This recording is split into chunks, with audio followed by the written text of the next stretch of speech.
Dos. ¿Cuántos de ustedes han tenido sueños de grandeza?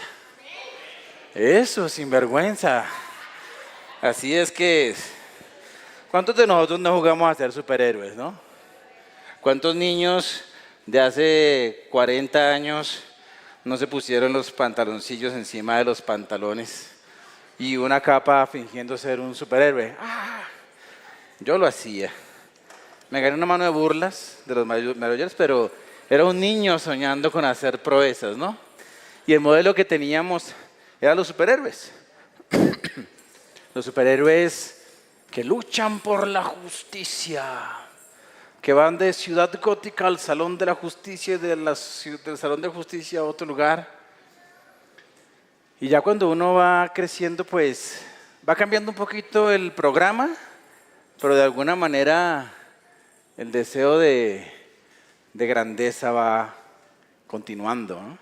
Sí, algunos Iron Man, otros Batman, no sé cuál es su superhéroe favorito.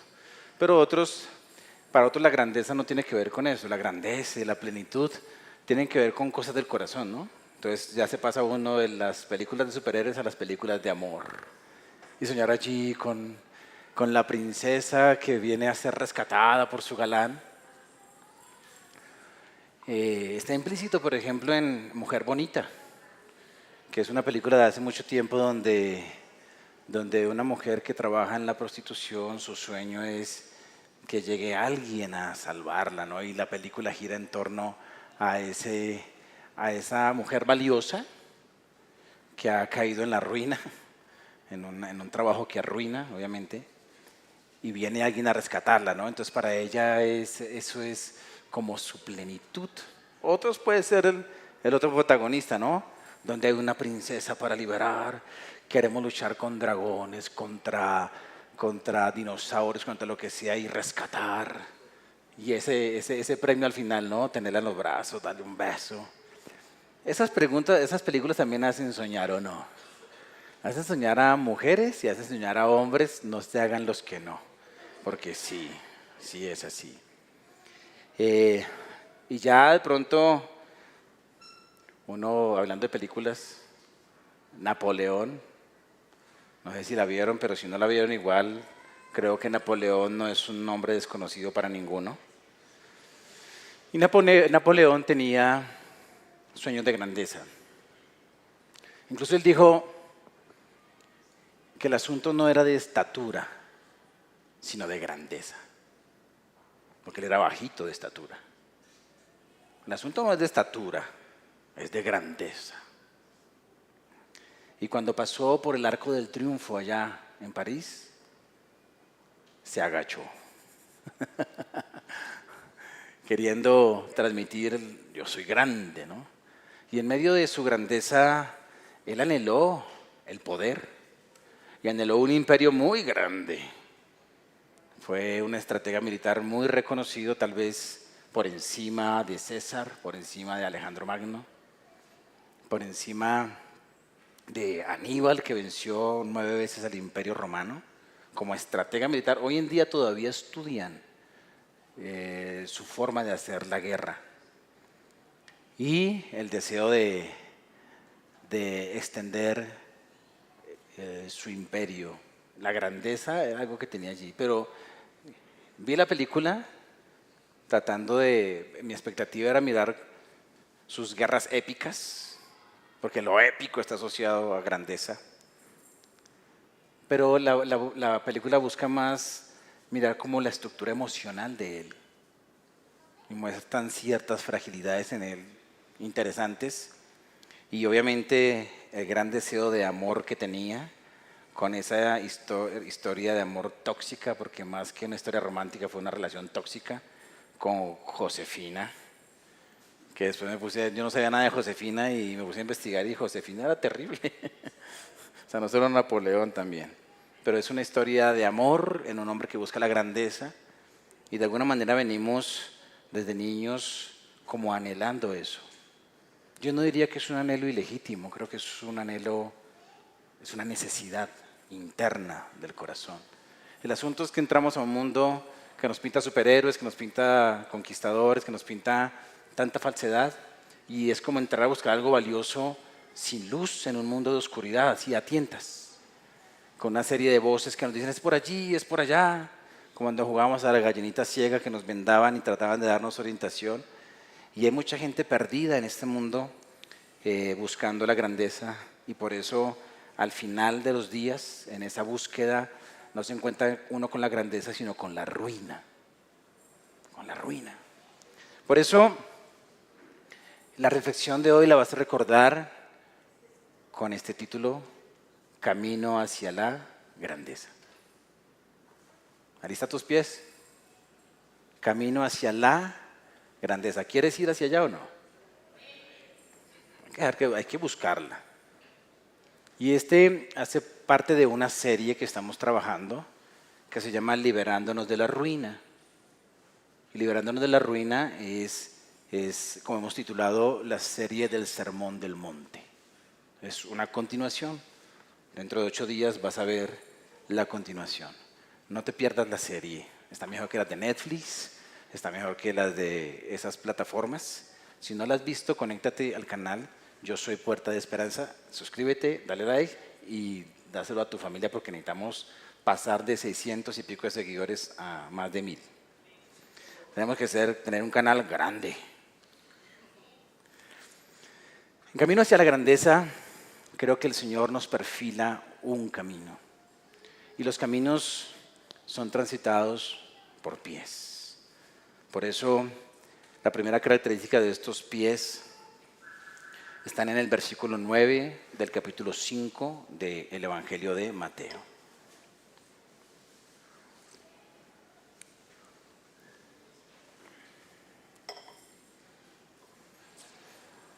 Nos han venido ya hablando,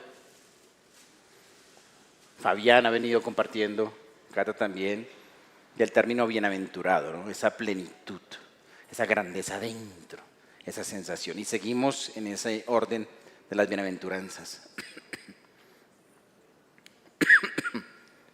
Perdón la tos. Versículo 9 dice: bienaventurados los pacificadores, porque ellos serán llamados hijos de Dios. Vamos a tener allí un momento. Yo pienso que una de las cosas que deberíamos tener nosotros en la memoria, después de escuchar esta serie, es haber memorizado todas las bienaventuranzas. Así que léanlo conmigo una vez más. Bienaventurados los pacificadores, porque ellos serán llamados hijos de Dios. Un camino hacia la grandeza es tener pies hermosos en escenarios horribles. Pies hermosos en escenarios horribles. Porque hablar de felicidad en medio de un mundo tan complejo es una de las cosas desafiantes del mensaje del reino de Jesús. Porque Él no está hablando de ilusiones ni de superhéroes ficticios. Él no nos está plantando utopías. Él habla realidades muy concretas. Y está diciendo que podemos ser felices en medio de un mundo donde no hay paz. En medio de un mundo donde el conflicto es el pan diario. En medio de un mundo, permítame repetirlo, de escenarios horribles. Porque son horribles los escenarios donde un papá no está y el hijo está resentido porque el papá no estuvo. Son horribles los escenarios donde un hombre golpea a su esposa o maltrata a sus hijos. Son horribles los escenarios donde unos hijos deshonran a sus padres. Son horribles los escenarios donde los hermanos se dividen, se pelean por dinero, por ropa, por lo que sea. Son horribles los escenarios donde, como dijo Piero, vemos corriendo a los estudiantes porque los persiguen los vigilantes. Y después vemos corriendo a los vigilantes porque los persiguen los estudiantes. Ponle a eso el SMAT, ponle a eso lo que sea.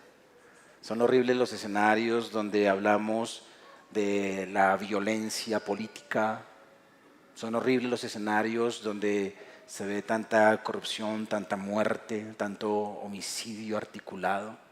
Son horribles esos escenarios en los que ustedes y yo vivimos. Y es horrible el escenario al que el reino de Dios llegó. Y cuando Jesús viene a predicar este sermón del monte, es un escenario así.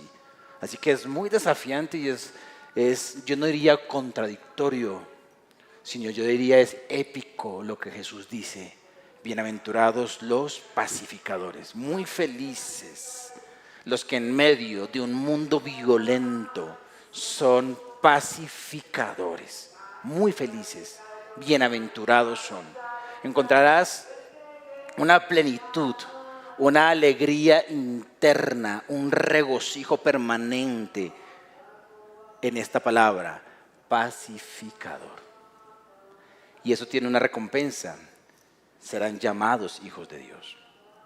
Ahora, pacificador no es pacífico,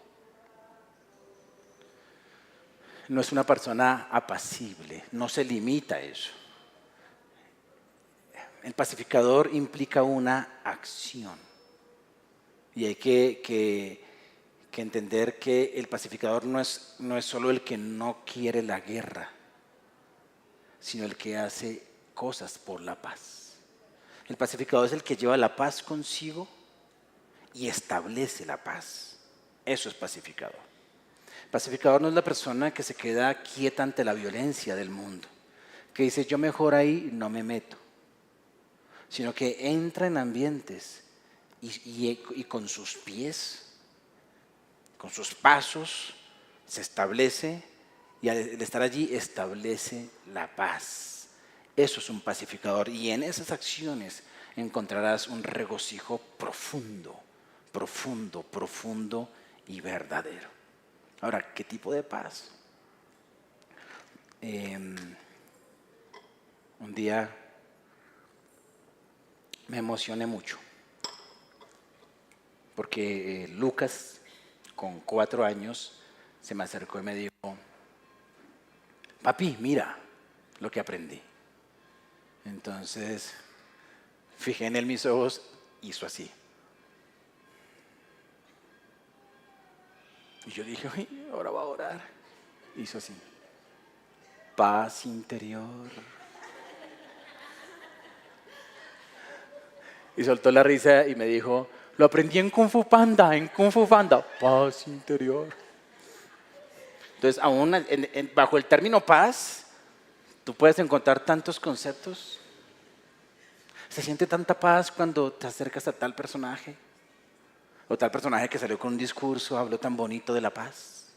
La paz se convirtió en un eslogan político que permitió que un hombre subiera al gobierno y después de eso se trató de una pelea violenta. ¿No trajo paz? Cuando hablamos de paz, hablamos de reconciliación. Y la paz, la paz más importante es la paz con Dios. Es la más importante. Toda la violencia del mundo viene de una raíz que se llama pecado. Y pecado no solamente es cuando el hombre se separa de Dios, se enemista con Dios, sino pecado también es todo lo que se desprende a partir de esa desconexión, que es un egoísmo, un egocentrismo, un celo, una contienda. Cuando viene la separación del hombre con Dios, la enemistad del hombre con Dios, aparece el primer problema de pareja. Aparece la primera discusión de esposos. La mujer que tú me diste. Aparece la primera, era un hogar hermoso, y aparece la primera vez que él con acusación le cae a ella y ella ve la necesidad de defenderse. Y no mucho tiempo después, aparece el celo y la envidia y la riña entre hermanos que resultó después. No fue que ese día pelearon por primera vez.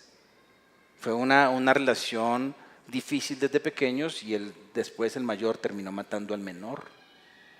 Un acto de violencia y sangre inocente derramada por causa del pecado. Entonces, todo lo que tú ves en el gobierno no tiene que ver con que si es de izquierda o derecha. Tiene que ver con una raíz que es pecado. El político que se corrompe, el militar que se corrompe, el de izquierda que piensa que haciendo la justicia, haciendo la maldad está haciendo la justicia, el de ultraderecha que piensa que por ir en contra de la maldad del otro está haciendo y hace una cantidad. Todo eso tiene una misma raíz que es pecado. Es gente que por no estar reconciliada con Dios tiene su mente entenebrecida, corazón entenebrecido, y por eso tiene acciones violentas porque viene de un mundo violento. Entonces, la paz más importante y de la cual se está refiriendo el Señor en primera medida es la paz con Dios. Entonces, un pacificador es aquel que por haber entrado al reino de Dios, o más bien, por haber entrado en paz con Dios, ha entrado al reino de Dios. Por haber entendido que es un pecador. Y cuando uno reconoce que uno es un pecador y que vino alguien a solucionar el tema del pecado, estás tratando como la raíz de toda la violencia del mundo. Es dentro de ti, en tu corazón, porque es un portador de paz. ¿Y por qué es un portador de paz? Porque ya tiene la paz adentro.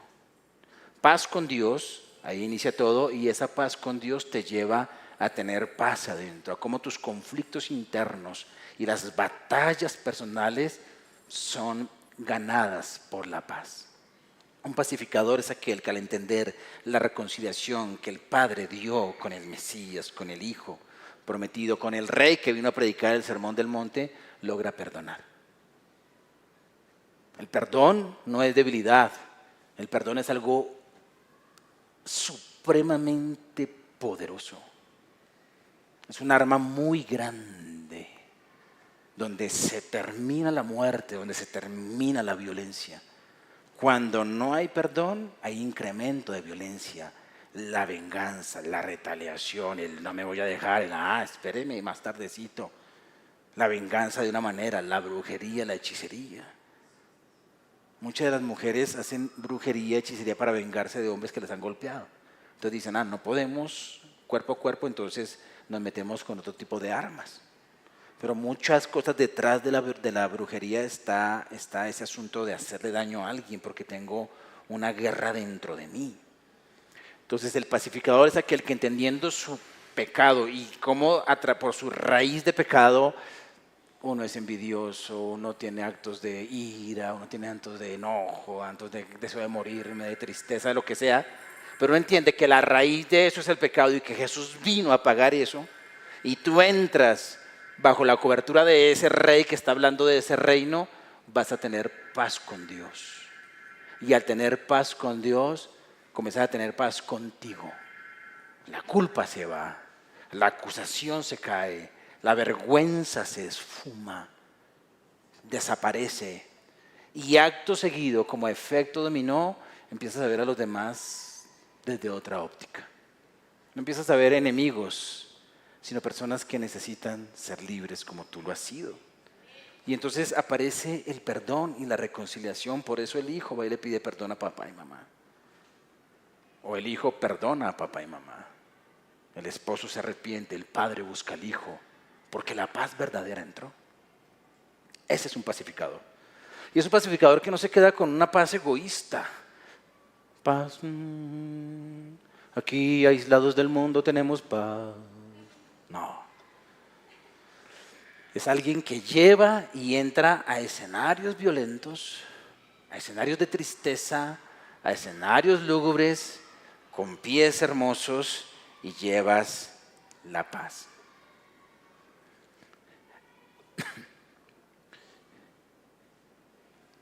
El pacificador es uno que se esfuerza en pro de la paz, que tiene acciones frente a la paz.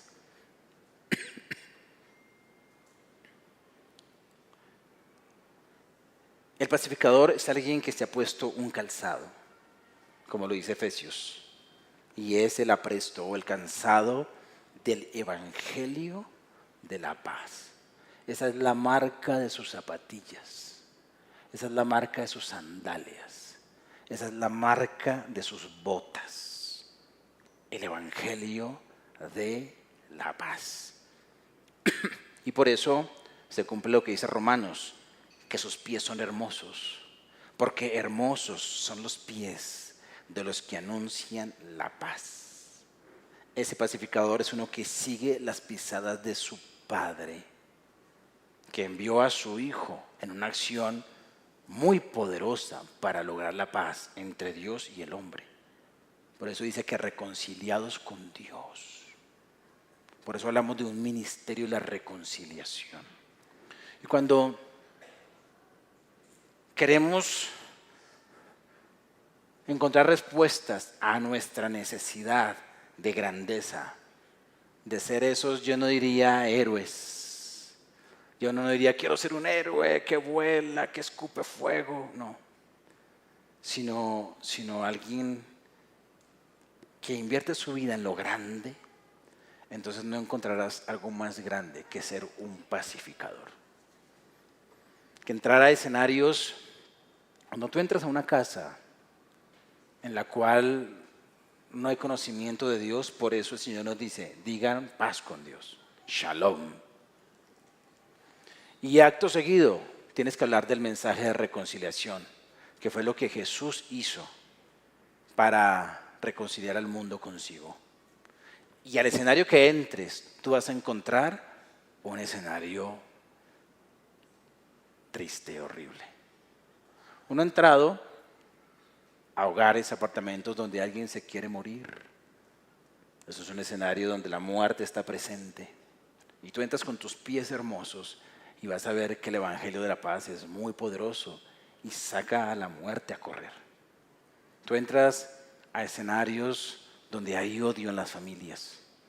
Y al entrar allí y llevar el Evangelio, se va a establecer la paz. Así que cuando hablamos de evangelizar es mucho más que decir, venga conmigo, repita. Es llevar la verdad de Jesús. Y déjame cerrar este punto con esto que creo que es la forma en que más lo entiendes.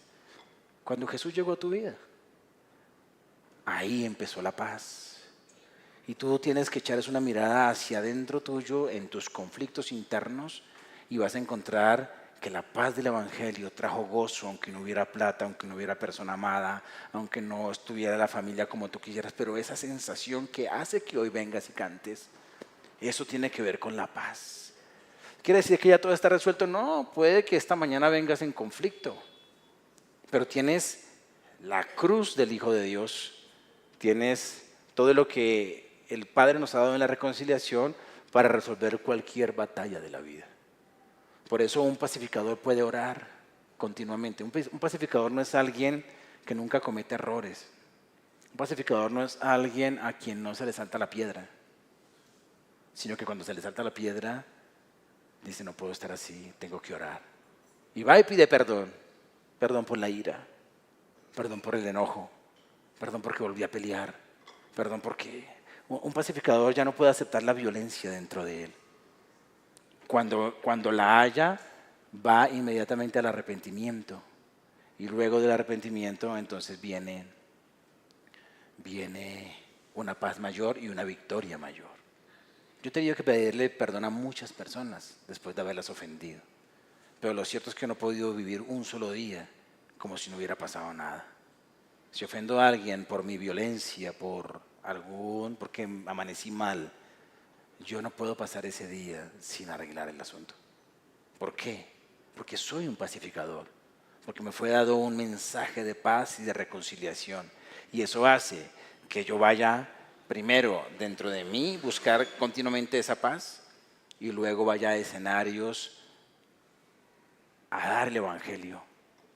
Y tú te vas a dar cuenta que de las cosas más emocionantes de la vida es poder hacer eso. Cuando tú vas y compartes el Evangelio de la paz, el Evangelio de la reconciliación con Dios, y tú ves el cambio de vida de las personas, eso no tiene comparación.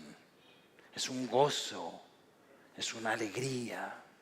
Así que no es una paradoja, es un desafío muy grande. Ve a lugares de este mundo horribles, de situaciones horribles, y lleva el Evangelio y vas a ver cómo el gozo de adentro está por encima de escenarios horribles. Porque si no sería muy deprimente. Sería muy deprimente estar así en medio de tanto dolor y tanta injusticia y no tener como gasolina. Termina uno deprimiéndose. Pero cada vez que tú entras a esos escenarios y compartes el Evangelio y hay alguna persona que lo recibe, vas a ver lo poderoso del mensaje de la paz. Y cuando ves una persona reconciliada con Dios, con Él mismo y con su entorno, wow, tú sientes que estás haciendo algo importante. Tú sabes que tus pies te están llevando a experiencias de grandeza. Y entonces en medio de ese asunto, la gente va a decir, ese es un hijo de Dios, ella es una hija de Dios, hija de Dios, hija de Dios, hija de Dios, hija de Dios, hijo de Dios, hijo de Dios, hijo de Dios, eres hijo de Dios, porque eres un pacificador en medio de ambientes violentos. Entonces, no es que Dios diga, este es mi hijo. No peleó en medio del gol del Santa Fe contra Millonarios o viceversa. Ese es mi hijo. No. La gente comienza a llamarte, a darte un título. No te va a decir, mira el doctor, mira la ingeniera, con el respeto que merecen las profesiones, ¿no? El sarcasmo es porque hay algo que es más grande que eso. Hay personas que buscando la grandeza buscan títulos. Quiero decirte que no hay uno más grande que te reconozcan como hijo de Dios. Que el mismo inconverso, que la misma persona que no conoce al Señor, que la misma persona que no tiene paz todavía, diga, ese sí es un hijo de Dios, esa es una hija de Dios. Yo tenía una imagen tan equivocada, o sea, yo veía a los cristianos y a los pastores de una manera, pero cuando te conocí, hay algo diferente. Serán llamados hijos de Dios. Y ese título solamente es consecuencia de que de manera práctica eres un pacificador. Por eso, cuando hablamos de un camino hacia la grandeza, recuerda, pies hermosos en medio de escenarios horribles. Versículo 10. Bienaventurados los que padecen persecución por causa de la justicia, porque de ellos es el reino de los cielos. A luchar por la justicia es el mensaje de muchos superhéroes. Establecer la justicia es el mensaje, entre comillas, de muchos gobernantes en el mundo, buscando la justicia a su manera. Hitler buscó la justicia. Lo que hay detrás de lo que hizo Hitler es un deseo de justicia. Pierde la Primera Guerra Mundial, viene Alemania, que hay allí, él comienza a ver a los seres humanos desde su óptica y él comienza a decir, el ideal es que ocurra esto, y empieza toda una serie, un discurso político que convenció a millones de personas en su oratoria, y los convenció porque la gente pensó que era bueno, que ese era el camino. Y ustedes saben lo que ocurrió después, que es obviamente una de las épocas, los sucesos más tristes del siglo XX. Perdóname. Este asunto de justicia está muy en el corazón de nosotros. ¿Cuántas veces no has protestado por la justicia? ¿Cuántas veces has dicho, no me parece justo? ¿Cuántas veces dices, es que esos políticos? ¿Cuántas veces tú no has utilizado el término corrupción como algo ajeno a ti y que es propiedad privada de otros? Pero tú no, corruptos los otros. Estamos en medio de un país que llama a todos los que están en el poder, son corruptos, es que la corrupción, es que la corrupción, es que la corrupción. Pero vemos la corrupción tan lejos de nosotros. Hablamos de la injusticia que hay en este país, en Latinoamérica, pero vemos la injusticia tan lejos de nosotros. Y cuando uno se pone a mirar con lupa al interior de uno, la injusticia está muy ligada a nuestra naturaleza humana. Por eso la demora es tener un espacio de poder, un espacio de dinero, un espacio de oportunidad o un mal momento y vas a hacer acciones injustas. Ahí. Lo que pasa es que los otros tienen mayor responsabilidad, y obviamente abrazar el poder es complejo. Es complejo. Aquí entonces está hablando de una bienaventuranza muy importante. Bienaventurados los que padecen persecución por causa de la justicia. ¿Cómo así? ¿Qué es justicia? Justicia es rectitud. No cualquier rectitud. Rectitud alineada con los principios del reino de Dios. Rectitud alineada, y tengo que ser más específico en eso, con la palabra de Dios escrita en el libro que mundialmente se conoce como Biblia. No podemos mirar la rectitud fuera de las Escrituras, porque hay otro tipo de rectitud y hay otro tipo de justicia, que cuando no está alineada con la palabra de Dios, entonces es injusticia. El gran problema es que caminamos en un mundo de injusticia que muestra la injusticia como si fuera justa. Por eso, añadir a pies hermosos en medio de escenarios horribles, tenemos que añadir pies justos entre caminos injustos. Pies justos que caminan sobre rutas trazadas de injusticia. Y por eso padecen persecución. Son pies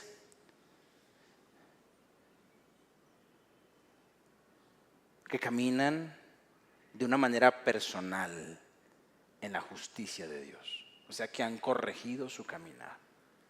Esta justicia habla de una justicia personal. No habla de la justicia imputada de Cristo en la cruz, sino de la rectitud que ha sido lograda en mi carácter, porque la palabra de Dios, que es recta, que convierte el alma, es la que gobierna mi mente y mi corazón. Cambia tu manera de pensar, cambia tu manera de sentir, cambia tu manera de actuar. Por eso Jesús prometió en el libro de Ezequiel que Él escribiría su ley en la mente y en el corazón. Inicialmente, en la época de Moisés, la escribió en tablas de piedra. Pero el Nuevo Testamento es más glorioso. ¿Por qué? Porque Dios decidió escribirla de una manera sobrenatural en algo más difícil que la piedra, que es la mente y el corazón humano. Dijo, si pudo en la piedra, vamos a intentar con la mente y con el corazón. Y tuvo que hacer algo más poderoso. La piedra no se resistió. La piedra no dijo, no, quiero esos mandamientos, Señor. La piedra está allí pasiva recibiendo.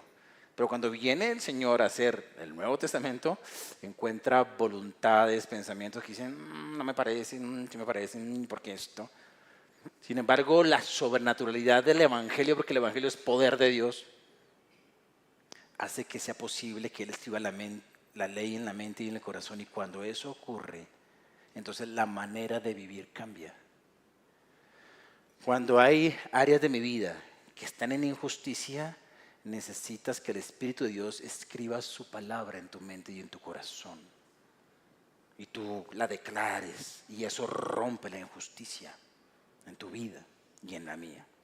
Entonces, cuando hablamos de esta justicia, hablamos de la evidencia en el carácter de la persona, del individuo, del discípulo, de que el Rey se ha entronado en el corazón y que su palabra ha tomado lugar en su mente.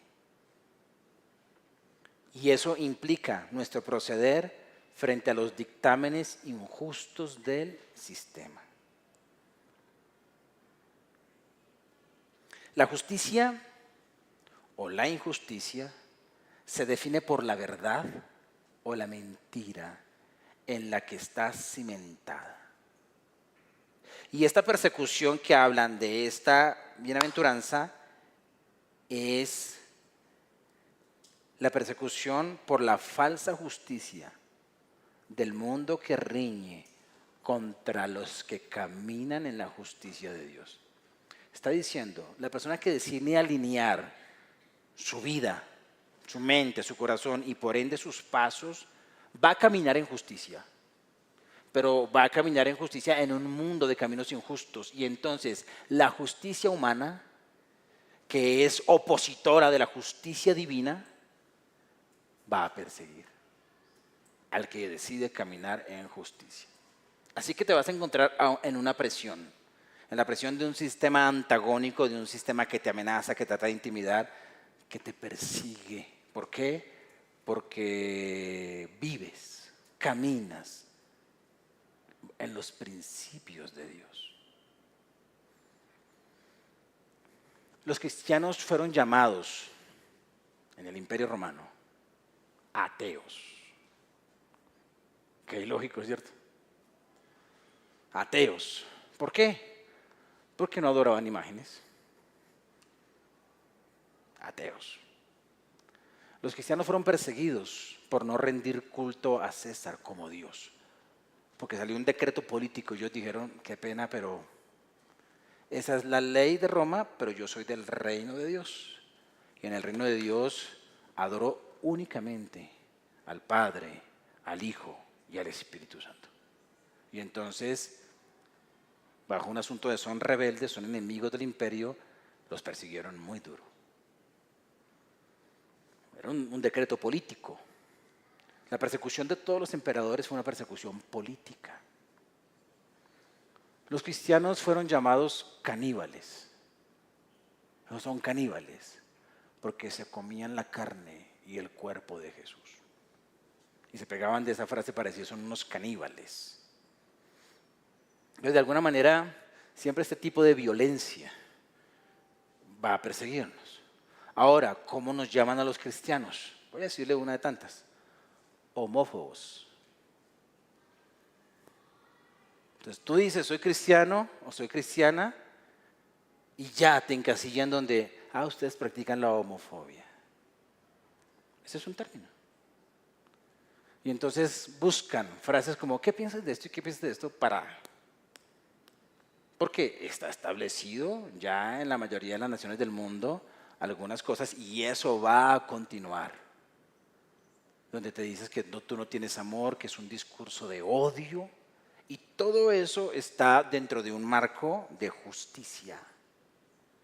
Donde este mundo, creyendo que la Biblia es un libro humano y obsoleto, establecen leyes que se salen de lo que Dios dice, esto no debe ser, y establecen cosas que dicen que es por aquí, caminos injustos, y el Evangelio te va a llevar a ti a tener una posición muy clara frente a esas situaciones. Hoy se casa Susana y Miguel, mañana, y tengo que ir a casarlos a Santa Marta. Por eso, apenas termine esta reunión, vamos a irnos. Vamos a tener un poquito de afán, entonces tal vez no haya tiempo a tanta coinonía. Haciendo el check-in, entonces hay una parte donde uno dice, fulanito, tata de edad, género, masculino, femenino y una tercera opción. Es claro, la palabra de Dios dice o uno o lo otro. La tercera opción salió de la falsa rectitud del sistema que se ha hecho a un lado de la palabra de Dios. Y están identificando y están promoviendo esto a nuestros niños y a nuestros adolescentes en las instituciones. Hablé con Dixon, me contó algunas cosas que le dijo un profesor que ni siquiera puedo mencionar acá, imagínate, en plena clase. En un colegio donde fui un día a enseñar y lo primero que me prohibieron fue, no vas a hablar de Jesús. No hablas de Jesús, pero a otros sí le permiten decir una cantidad de obscenidades. Supuestamente bajo el asunto de no juzgues a nadie, tienes libertad. Tienes libertad de cualquier cosa, dice este mundo, menos de hablar de Jesús. Persecución. Pero encontrarás una bienaventuranza cuando cuando tú caminas en la justicia y encuentras en la rectitud de Dios una recompensa, dice, porque de ellos es el reino de Dios. Porque ellos han entrado a la dimensión de reino y de gobierno. Una señal de que tú estás en el reino es que tienes claridad frente a los pensamientos que la sociedad trata de implementar. Tienes claridad frente a eso. ¿Por qué? Porque no eres de este mundo. Podemos dar muchas aplicaciones a otras cosas, pero permíteme hacer una más. Tú no eres ni de izquierda ni de derecha. Quítate eso de la cabeza. Permite que la palabra de Dios lave la contaminación política que traemos en la mente y en el corazón. Tú eres del reino.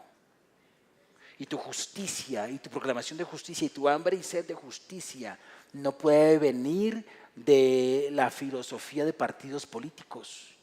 Tiene que venir de lo que el reino de Dios dice que es justo o injusto. La palabra de Dios dice, el que no trabaje, no coma. Y eso está en la Biblia. O sea, de alguna manera Dios le dice a uno, responsabilízate, te he dado una capacidad. Dios da pan al que come. Dios da semilla al que siembra. Y Dios da trabajo al que se lo pide. Porque el trabajo es diseño de Dios. El trabajo es diseño divino.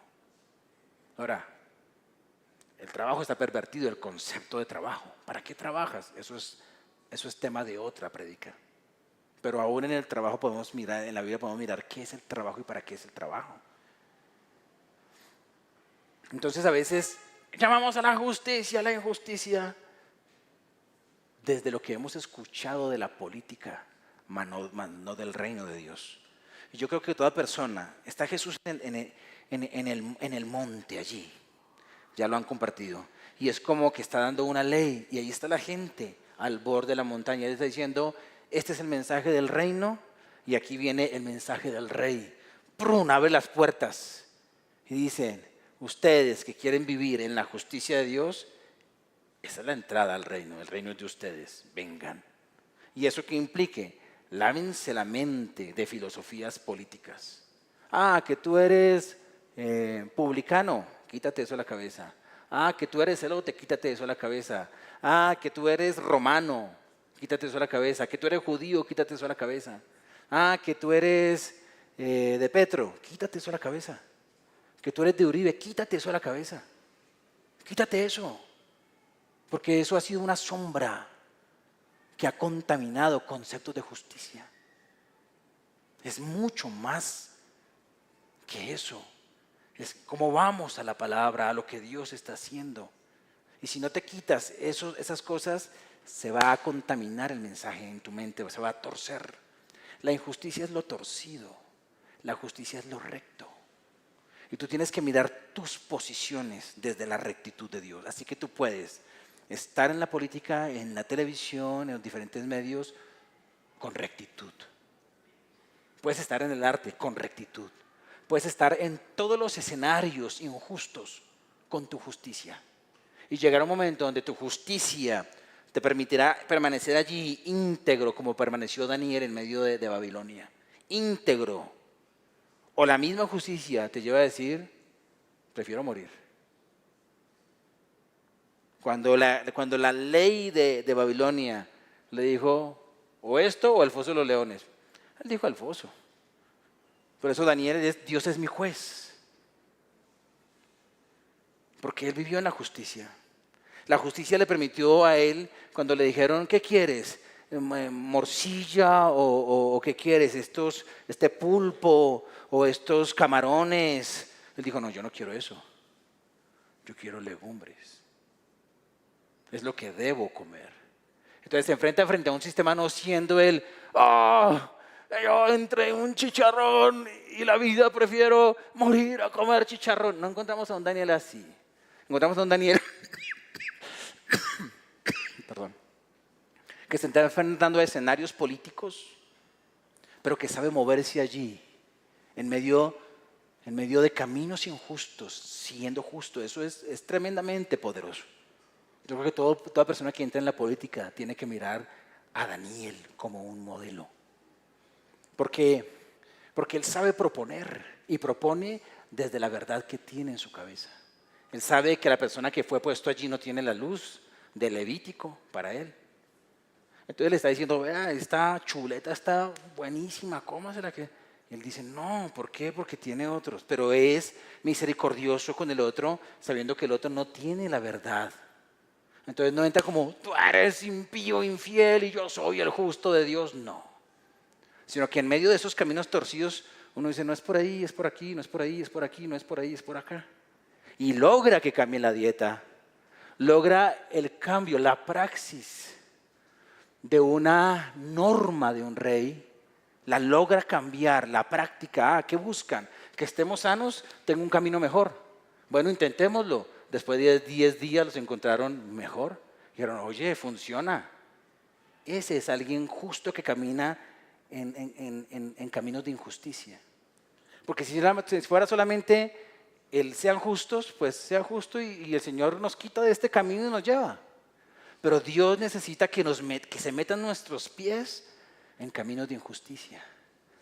Porque si no, ¿cómo van a ver la justicia? ¿Cómo la van a ver? Cuando tú entras al reino de Dios con la justicia, porque dices, el rey está en mi corazón primero y su palabra rige mi mente y mi corazón, vas a poder caminar en escenarios complejos de injusticia trayendo justicia. Eso es tremendamente poderoso.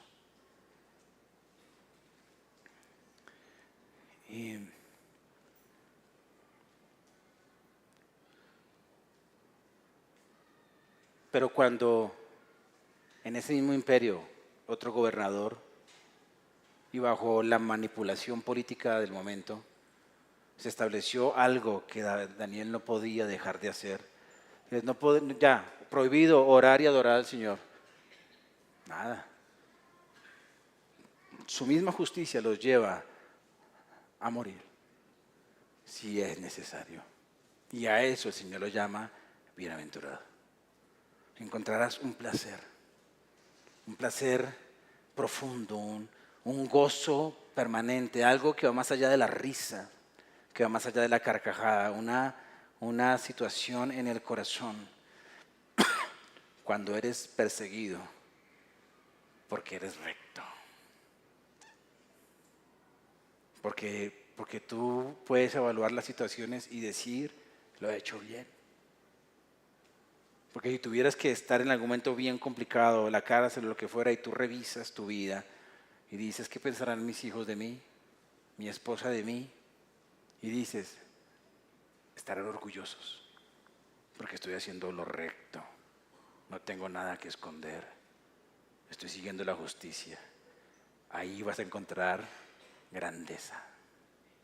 Grandeza. Porque decides la justicia y por esa justicia eres perseguido. Eso es el reino de Dios.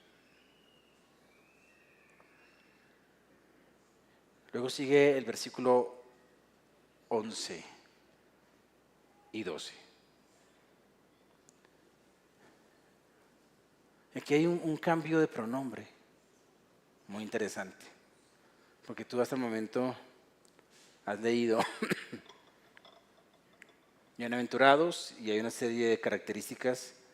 Dice, porque de ellos es el reino, porque de ellos serán consolados, porque ellos recibirán la tierra por heredad, porque ellos serán saciados, porque ellos alcanzarán misericordia, porque ellos verán a Dios, porque ellos serán llamados hijos de Dios, porque de ellos es el reino de los cielos.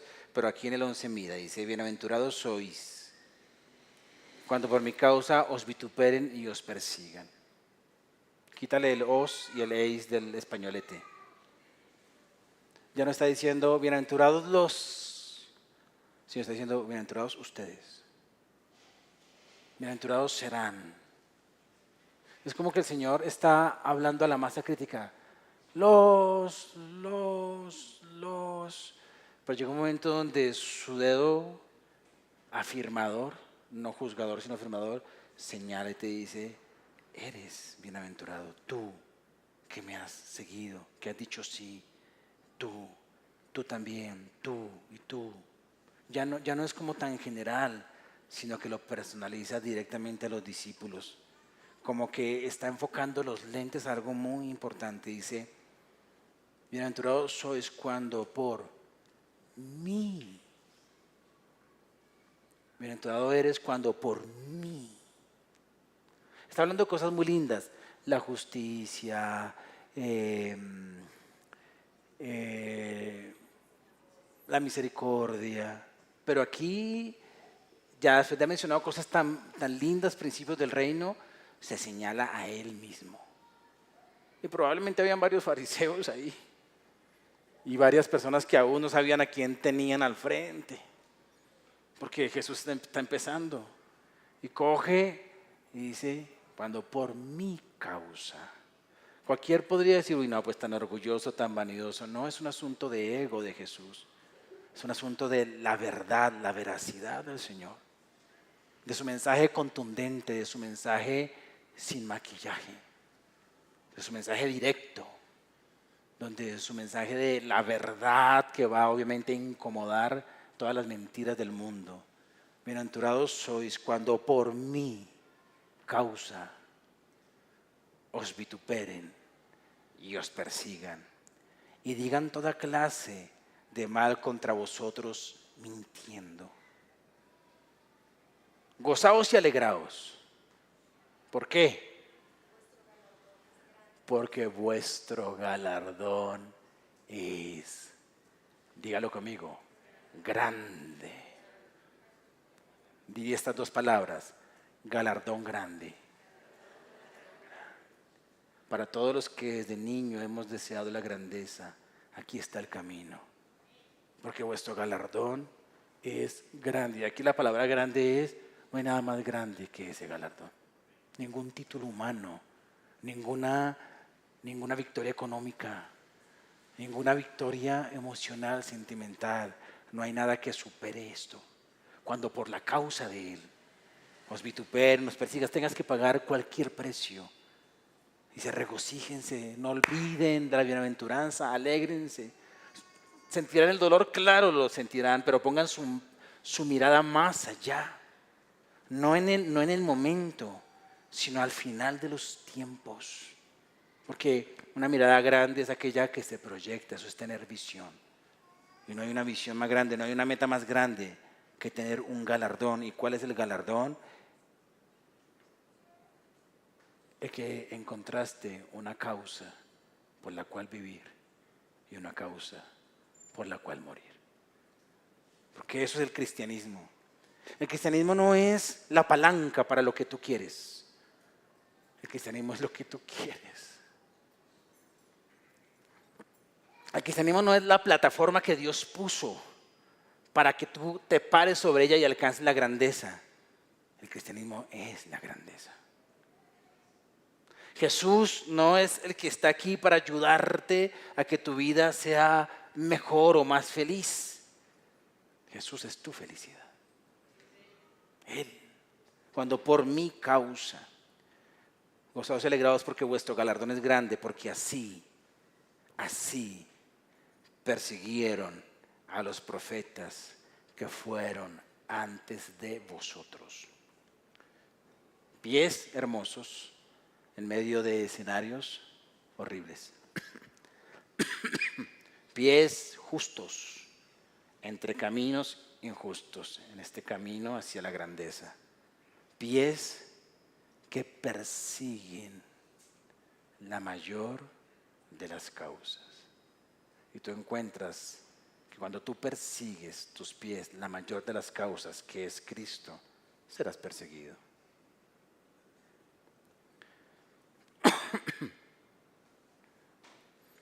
Gozaos y alegraos porque vuestro galardón es grande en los cielos, porque así persiguieron los profetas que fueron antes de vosotros. Y aquí está colocando una comparación con el Antiguo Testamento. Profetas antes de la comunidad a la que Jesús le comparte. Profetas, dígame uno. Elías fue perseguido. ¿Por qué fue perseguido?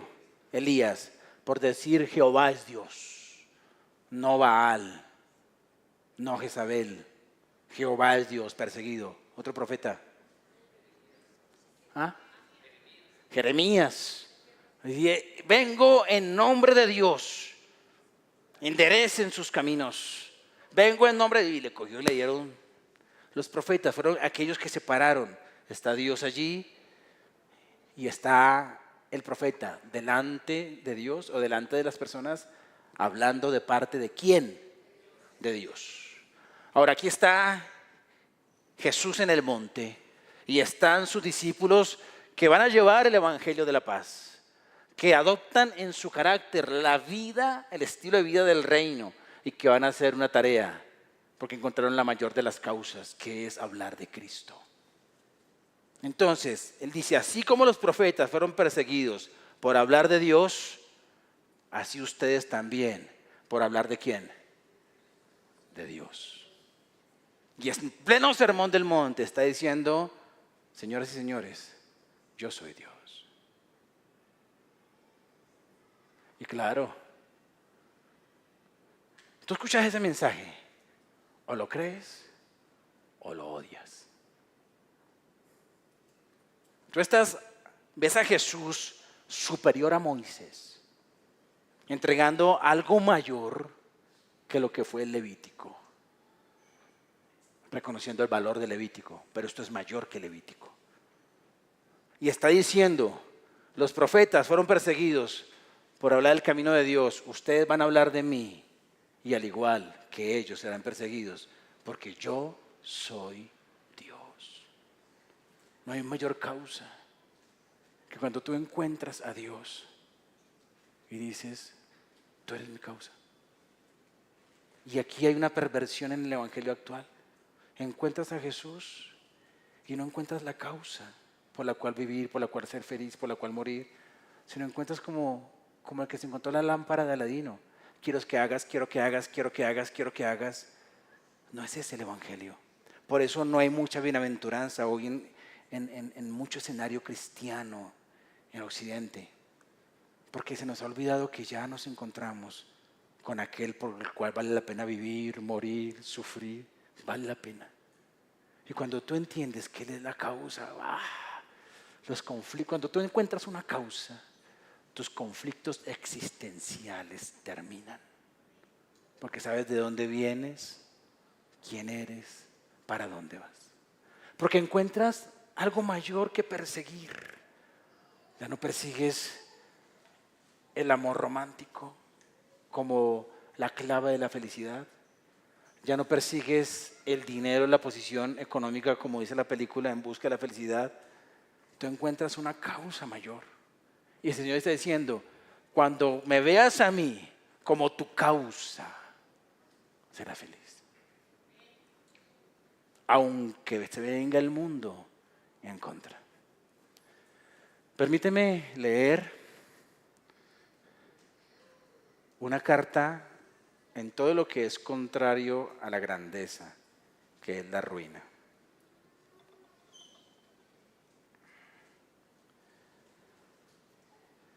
En alguien que buscó grandeza y que probablemente frente a los ojos de muchos la habría encontrado. Pero escribe esto desde la ruina. Es una carta que escribió Napoleón. Conozco a los hombres y te digo que Jesús no es hombre. Nos manda creer y no da más razón que sus temibles palabras. Yo soy Dios. Los filósofos tratan de resolver los misterios del universo con sus disertaciones vacías, necios. Son como el niño que llora por tener la luna por juguete. Cristo jamás titubea. Habla con autoridad. Su religión es un misterio, pero subsiste por fuerza propia. Él persigue y exige de manera absoluta el amor de los hombres, la cosa más difícil de conseguir en todo el mundo. Alejandro, César y Aníbal conquistaron el mundo, pero no tuvieron amigos. Yo mismo soy quizás la única persona de mi época que ame a Alejandro, a César y a Aníbal. Alejandro, César, Carlomagno y yo hemos fundado imperios. ¿Pero sobre qué? Sobre la fuerza. Jesucristo fundó su reino sobre el amor.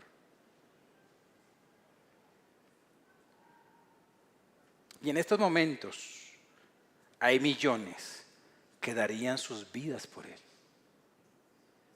Yo mismo he inspirado a multitudes de tal manera que habrían muerto por mí, pero para ello era necesaria mi presencia. Ahora que estoy en Santa Elena, ¿dónde están mis amigos? Estoy olvidado, pronto a volver a la tierra y a ser comido de gusanos. ¿Qué abismo el que hay entre la miseria mía y el reino eterno de Cristo, aquel que es proclamado, amado y adorado, y cuyo sino se está extendiendo por toda la tierra? ¿Es eso la muerte? Te digo que la muerte de Cristo es la muerte de un Dios. Te digo que Jesucristo es Dios. Alguien que desde la ruina pudo ver que todo en la vida era Cristo. Alguien que buscando la grandeza en la conquista y en la búsqueda del amor, llegó al destierro en Santa Elena después de su derrota y su juicio. Y desde la ruina nos dice que la causa, la mayor de las causas, es Jesús, porque Él es Dios. Por eso el Sermón del Monte empieza invitándote a ser bienaventurado.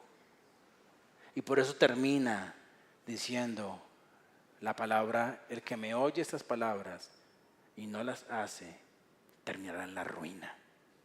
Y tú no quieres eso. Tú quieres un camino a la grandeza. Amén. Entonces debes caminar con pies hermosos en escenarios horribles.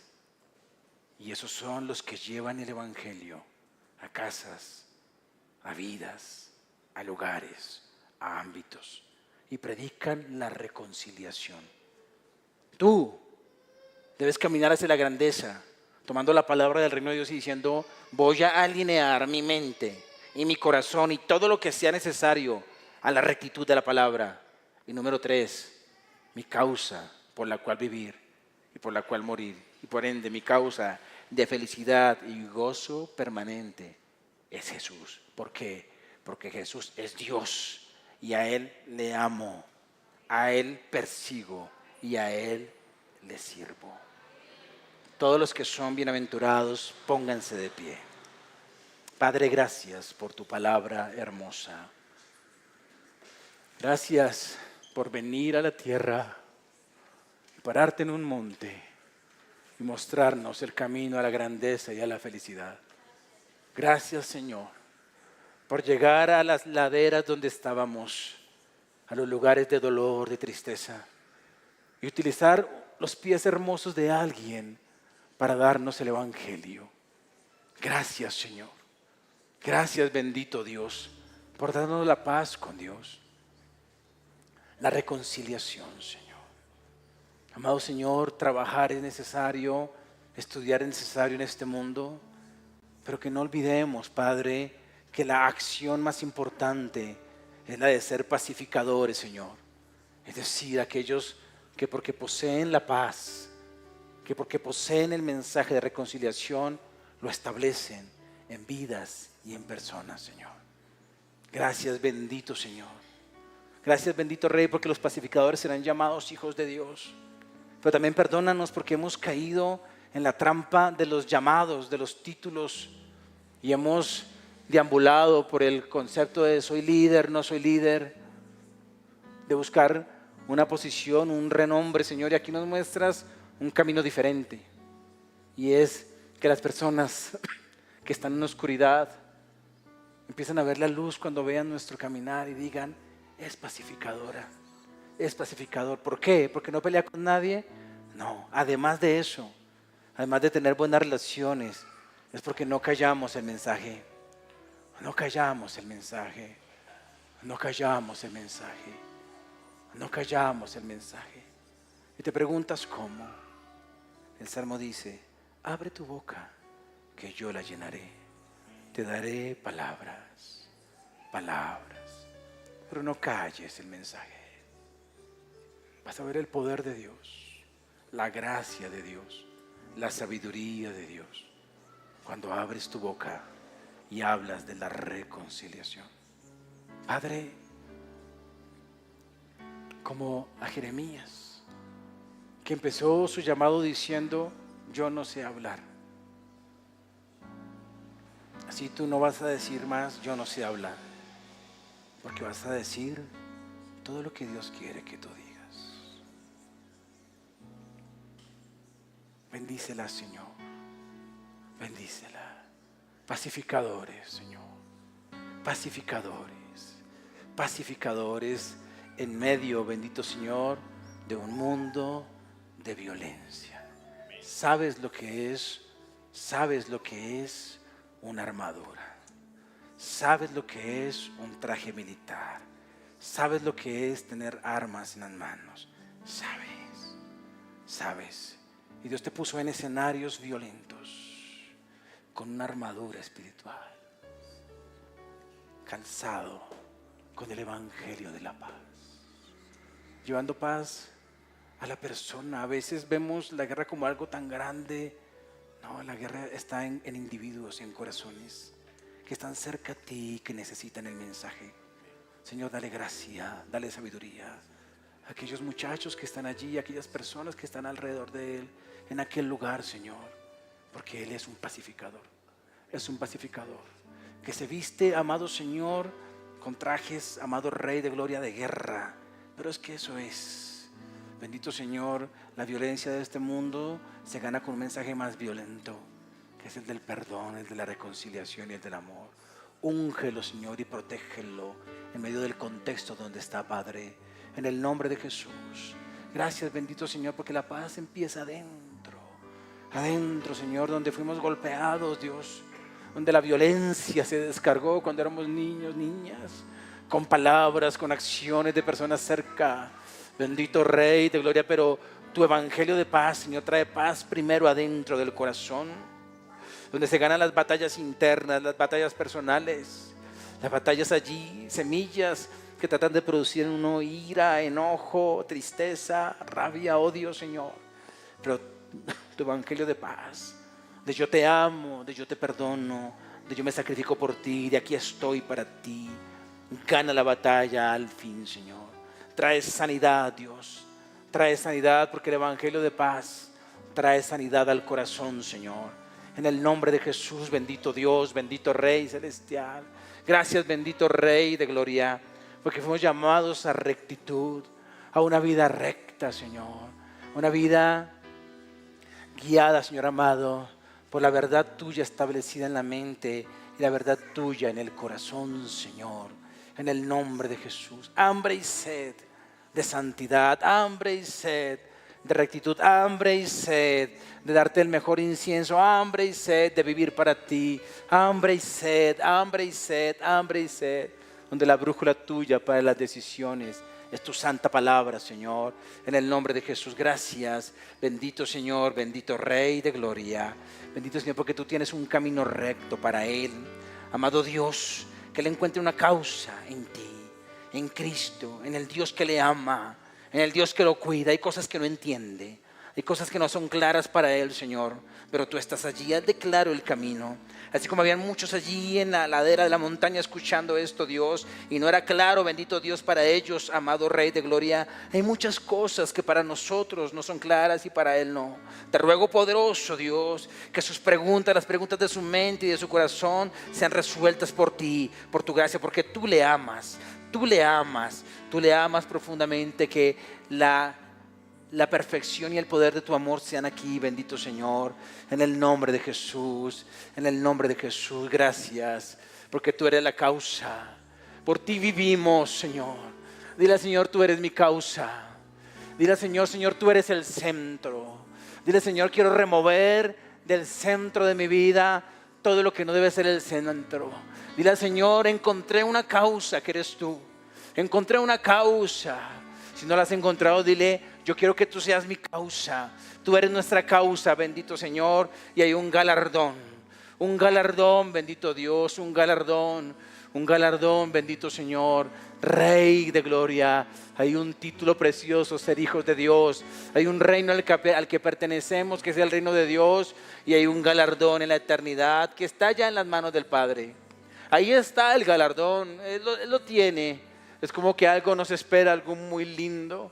No describe qué es, solamente dice hay un galardón que el Padre tiene para sus hijos, para sus pacificadores, para la gente que amó la justicia, para la gente que no tuvo miedo de plantarse con amor, pero con firmeza en un mundo que necesita la salvación. Señor, ayúdanos, usa y bendice cada grupo pequeño, Señor, para que en equipo sean pacificadores, crezcamos como discípulos en la rectitud y cada día alimentemos el fuego de esta causa, Señor.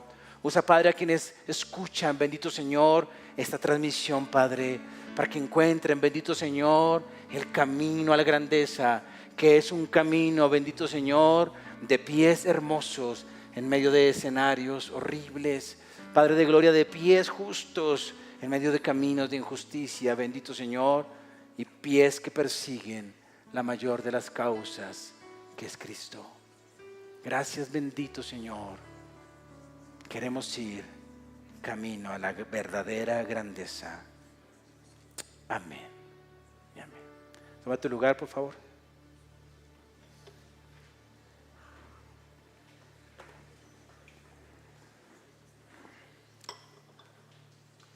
¿Quién es grande? Solo Dios es grande. Algunas veces, por broma, por chiste, utilizamos la canción de Mi Dios es grande para hacerle un chiste. No lo hagamos más. No hagamos liviana una verdad. Mi Dios es grande. Y solo Él es grande.